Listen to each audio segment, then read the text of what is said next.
Maintenant, bang! Tout allait bien, tout d'un coup, la vie te fait une jambette, tu tombes par terre. Bienvenue sur Le Bonheur, un choix à la fois, le podcast qui te propulse dans la fascinante aventure des heureux choix pour reprendre le contrôle de ta vie, t'épanouir et enfin marcher le chemin du bonheur. T'aider à donner un sens à ta vie et vivre ton succès, c'est mon objectif. Mon nom est Catherine Bombardier, multipotentielle, grande amoureuse du développement personnel et de la recherche d'une vie meilleure. Savais-tu que le bonheur est une question de choix? Joins-toi à moi pour apprendre à faire des heureux choix, à t'aligner avec tes besoins, tes désirs et tes convictions. Nous discuterons ensemble d'une foule de sujets qui te guideront vers le bonheur et l'épanouissement. Je t'entraînerai dans une multitude de possibilités. Bienvenue chez moi!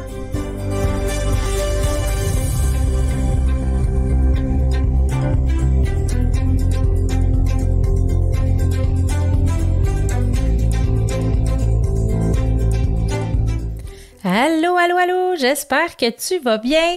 On se retrouve enfin pour un épisode régulier, l'épisode 6, et aujourd'hui, je te parle de quand la vie nous jette par terre, quand la vie nous fait des jambettes.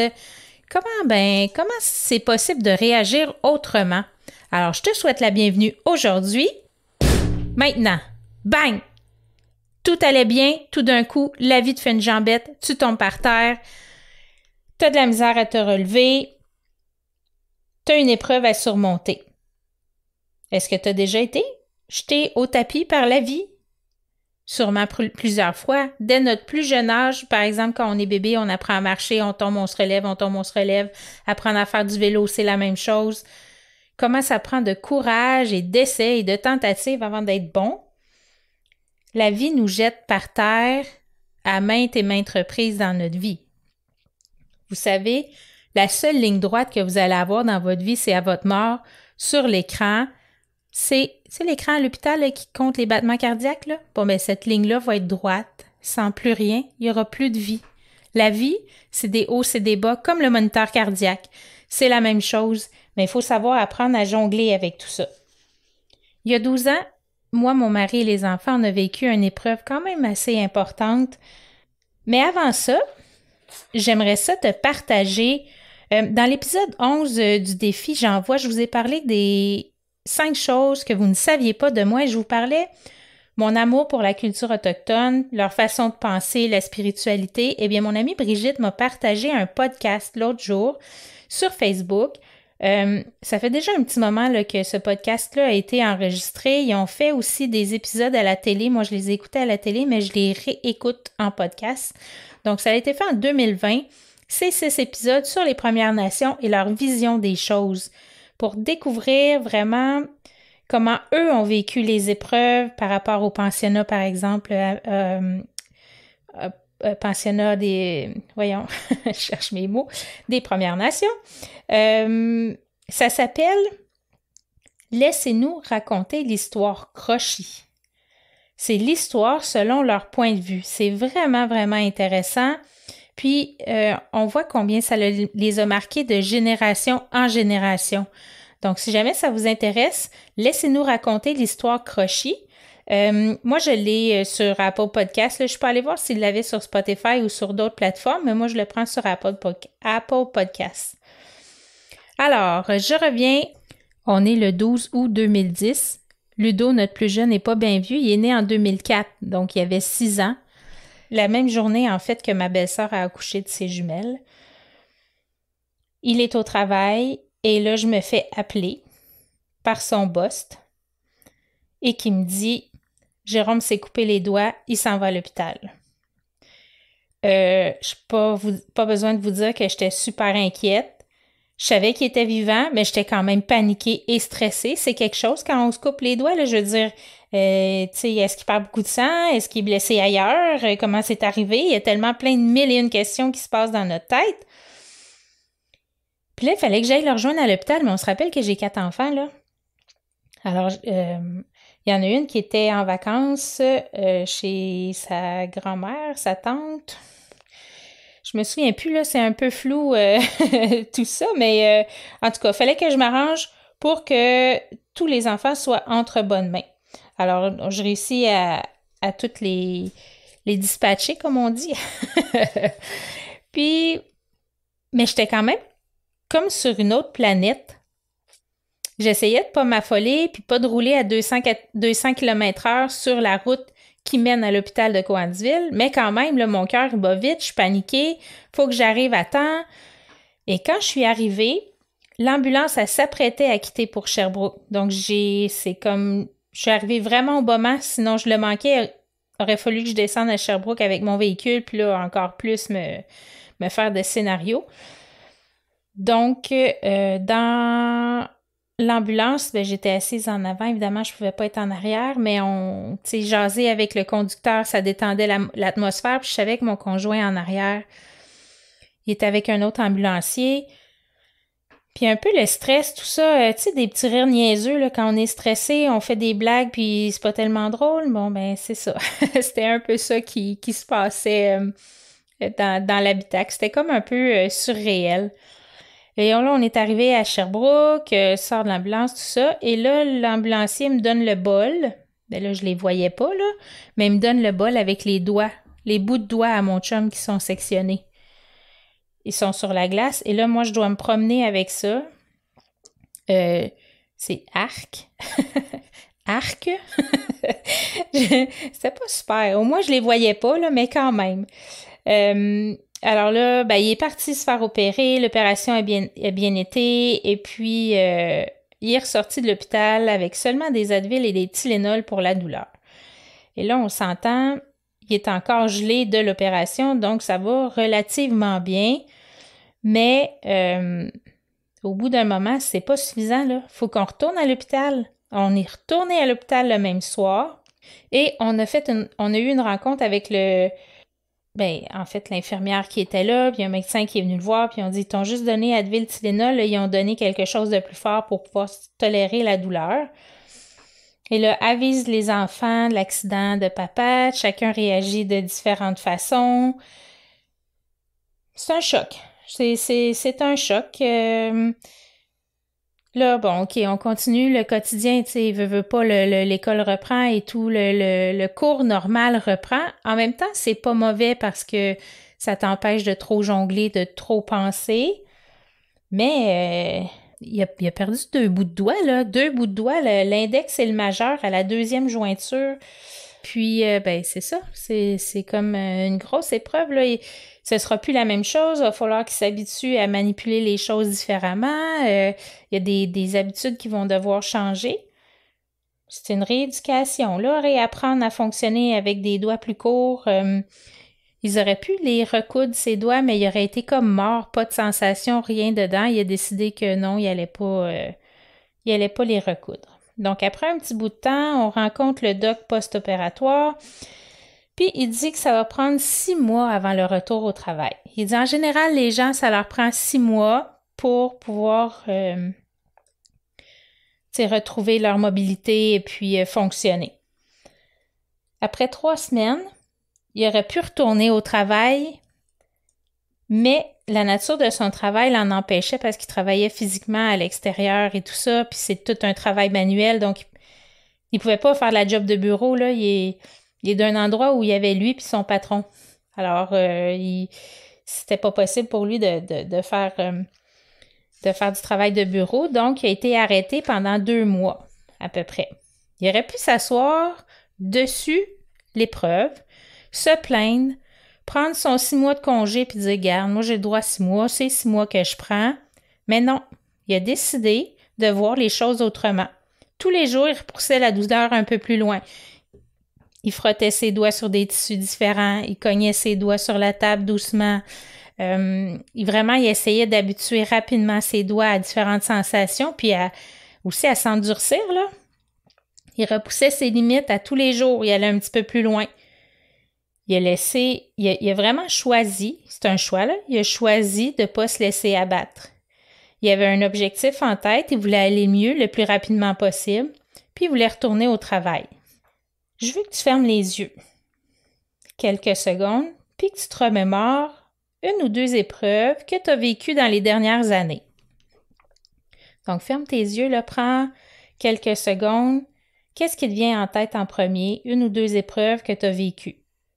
Pas obligé d'être des grosses épreuves de la mort, là. Juste 1 ou 2 épreuves. Deuxième chose que je veux que tu fasses, pose-toi la question. Est-ce que j'ai pris le taureau par les cornes ou est-ce que je me suis apitoyée puis j'ai broyé du noir? Est-ce que je me suis laissée aller, je me suis assise dessus, puis j'ai surfé là-dessus pendant un bout de temps? Ça a été quoi ta réaction? Est-ce que maintenant, j'en ai déjà aussi parlé mais je veux ramener quelque chose que Charles Côté du podcast Drôlement Inspirant dit toujours et que je trouve tellement bon. J'aimerais ça que tu le notes en quelque part ou que tu t'en souviennes si tu as une bonne mémoire. Je suis curieuse de voir comment cette épreuve va se tourner en ma faveur. Donc, je répète. Je suis curieuse de voir comment cette épreuve va se tourner en ma faveur. Parce que quand on vit une épreuve, c'est pas... comment je pourrais dire ça? Une épreuve ou un échec ou peu importe, il y a pas... C'est pas bon puis c'est pas mauvais. Tu sais, dans le fond, il faut juste prendre le temps par la suite de voir qu'est-ce que ça m'a apporté. Puis aussi, pendant qu'on vit une épreuve, ce qui est important, ce que je me suis rendu compte à travers le temps, à force d'en vivre des épreuves, c'est que parfois, là, j'étais au tapis, mais j'allais voir ma psychologue puis je lui disais, tu sais, malgré ça, là, je suis heureuse. Malgré le fait qu'il m'arrive ci, ça, puis que ça va mal, telle affaire, tout ça, je suis heureuse en dedans de moi. C'était pas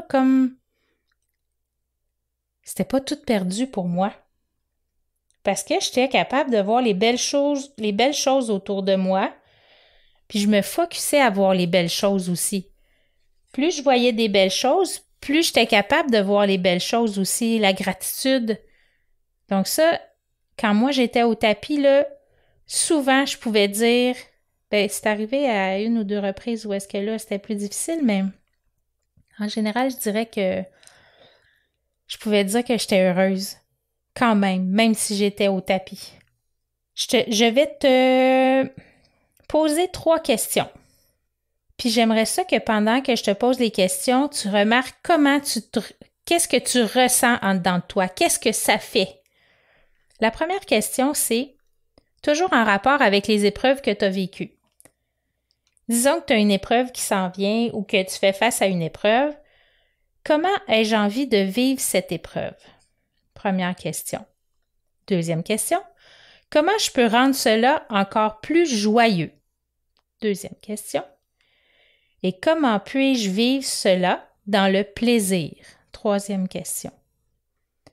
Est-ce que tu vois comment on peut changer notre façon de voir les choses juste avec des petites questions? Comment on n'est pas obligé de vivre ça comme la Terre arrête de tourner puis on va mourir?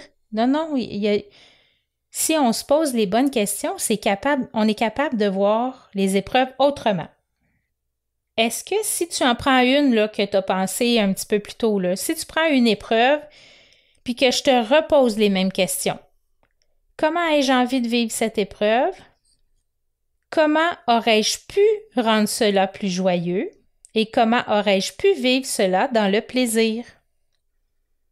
Ça fait toute une différence dans la façon, dans ce qu'on va associer à cette épreuve-là. Puis, comme je disais tantôt, demandez-vous qu'est-ce qui en ressort de positif là-dedans, comment ça s'est tourné à mon avantage, parce que c'est sûr qu'il y a un avantage que vous avez changé vos habitudes, vous avez arrêté de procrastiner, peu importe, là. C'est sûr qu'il y a eu un avantage à tout ça. Ou vous avez fait le ménage de vos amis, ou ça vous a aidé à être plus en santé. Bon, peu importe, c'est sûr qu'il y a un positif en quelque part. Des fois, les épreuves nous jettent par terre plus longtemps. Mais ça, là, c'est une belle occasion que la vie te donne pour faire le point sur ta situation. Qu'est-ce qui va bien? Qu'est-ce qui va moins bien? Est-ce que je peux choisir autre chose? Donc, se poser des questions, j'arrête pas de le dire, les questions, c'est vraiment ce qui permet de dépasser la douleur, ce qui permet de voir les choses autrement, ce qui permet de trouver des solutions, puis des solutions qui te conviennent aussi, là. Je dis pas qu'il faut pas prendre le temps de vivre ses émotions, au contraire. Quand on vit ses émotions, on les accueille sans jugement, on leur fait de la place, on les laisse prendre la place qu'ils ont besoin, puis ensuite de ça, on est capable de les laisser aller, de lâcher prise. Puis vivre ses émotions, ça n'empêche pas de se poser des questions pour passer au travers plus facilement. Quelles lunettes tu vas décider de mettre? Tu vas-tu mettre tes lunettes noires, fumées, puis tu vas mettre ton capuchon par-dessus ta tête, tu vas t'enfermer dans ton petit malheur puis tu vas y rester, ou tu vas décider de plus mettre tes lunettes colorées puis de voir les choses différemment? Pendant longtemps, j'ai balayé du revers de la main les épreuves qui se présentaient à moi parce que je voulais pas avoir mal, parce que je voulais pas ressentir l'inconfort des émotions.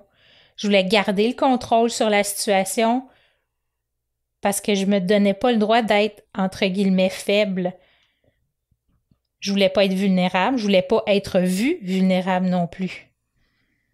Maintenant, avec ce que je vous ai dit, là, le poser les questions et tout ça, je prends le temps, je donne la place à mes émotions, puis je m'offre la possibilité de vivre les événements plus légèrement. Ça a vraiment changé ma perspective de vraiment de mettre ça, tu sais, de comment je peux le vivre autrement, comment je peux vivre ça dans la joie, qu'il y ait plus de plaisir. C'est vraiment un game changer dans la façon de vivre nos jambettes de la vie. Alors voilà, j'espère que tu as apprécié mes petits trucs aujourd'hui. Je te remercie d'avoir été avec moi aujourd'hui.